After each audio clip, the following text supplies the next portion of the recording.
के आँच न सहाई बलमा हमें हीटर मंगाई दा। चूल्हा के आँच न सहाई बलमा हमें हीटर मंगाई दा।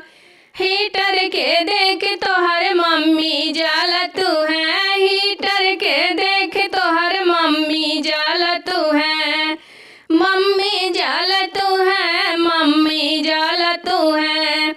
जल्दी से इतला कराई दा बलमा हमें हीटर मंगाई दा।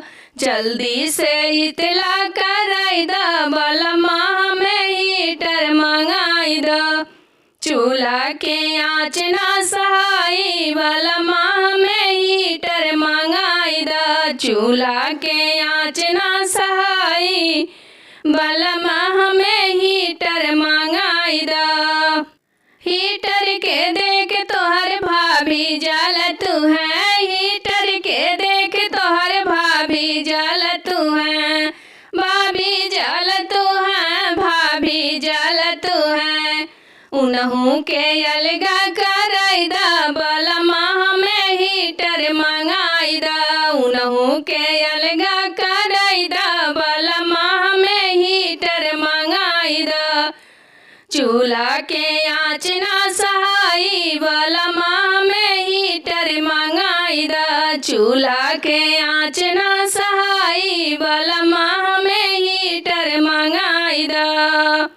हीटर के देख तोहर छोटी जाल तू है, हीटर के देख तोहर छोटी जाल तू है। उनहु के नैहर पहुँचाई दा बलमा हमें हीटर मंगाई दा। उनका के नैहर पहुँचाई दा बलमा हमें हीटर मंगाई दा। चूल्हा के आँच ना सहाई बलमा हमें हीटर मंगाई दा। हीटर के देख तोहर बहिनी जाल तू है, हीटर के देख तोहर बहिनी जाल तू है। बहिनी के ससुरा पठाई दा बलमा हमें हीटर मंगाई दा। बहिनी के ससुरा पठाई दा बलमा हमें हीटर मंगाई दा। चूल्हा के आँच ना सहाई बलमा हमें हीटर मंगाई दा।